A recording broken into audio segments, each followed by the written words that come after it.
ఎలానైనా తన్ని తరిమేయచ్చు కాని వదినా, ఈ చక్కనమ్మని ఎలా వదిలించుకోవాలో నాకేం అర్థం కావడం లేదు.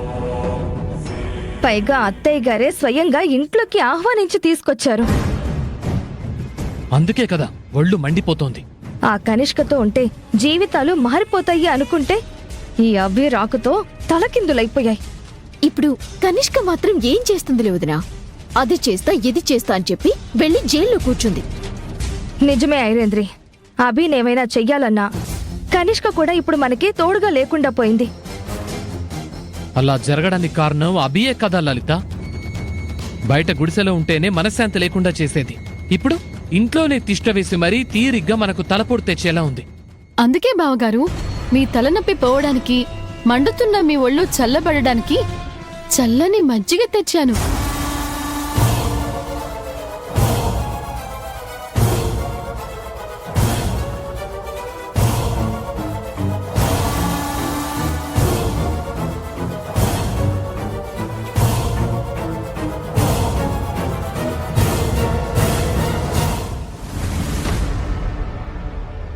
తీసుకోండి బావగారు.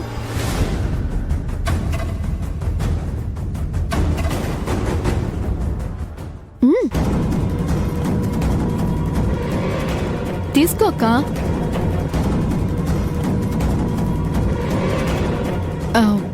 నేను ఇంట్లోకి అడుగు పెట్టినందుకు చాలా సంతోషంగా ఉన్నట్టున్నారు.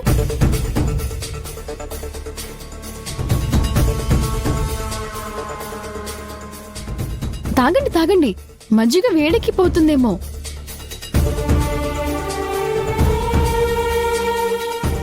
ఐరేంద్రి, కనిష్క లేకపోయినా నన్ను ఏదొకటి చేయాలని నువ్వు, కనిష్క లేకపోతే డబ్బులెలా వస్తాయని లలితక్క, బయటే ఉండాల్సిన తలపోటు ఇంట్లోకొచ్చిందని బావగారు, ముగ్గురు ఇంతలా బాధపడిపోతుంటే నేను చూడలేకపోతున్నాను. ఒకటి చెప్పనా? నువ్వేం చెప్పనక్కర్లేదు. కంగారు పడక ఐరేంద్రి, నా మాట మీ బుర్రకెక్కదని నాకు తెలుసు. అయినా సరే చెప్తాను. నోరు మూసుకొని విను.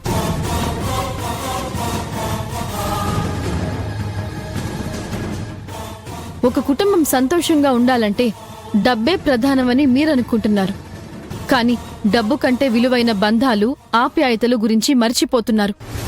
కోట్లుంటేనే సుఖంగా ఉండగలమని మీరనుకుంటున్నారు. అయిన వాళ్లతో ప్రేమ పంచుకుంటే చాలని నేనంటున్నాను.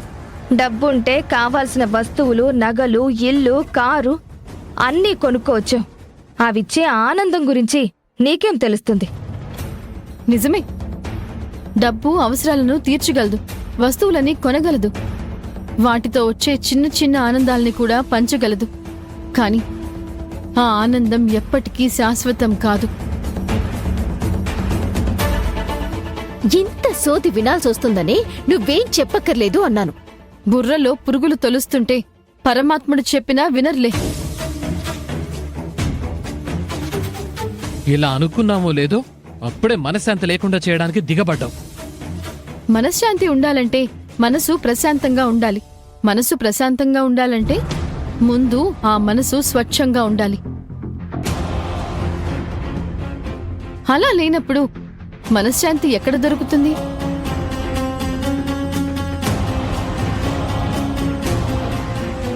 చూడండి బావగారు, స్వచ్ఛమైన మనుషులందరూ కలిసి ఉంటే వాళ్ళు, ఆ కుటుంబం ఏ డబ్బు లేకున్నా చాలా ఆనందంగా ఉండగలరు.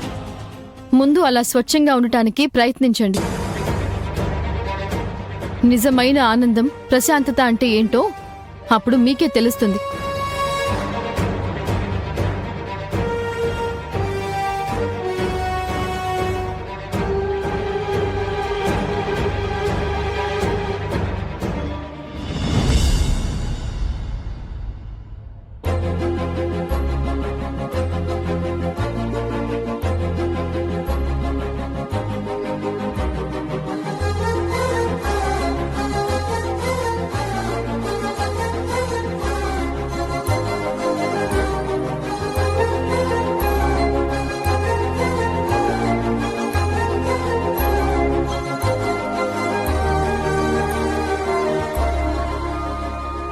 మీరింకా పసిపిల్లాడే అన్నట్టు పాలిచ్చి పంపించారు అత్తయ్య గారు.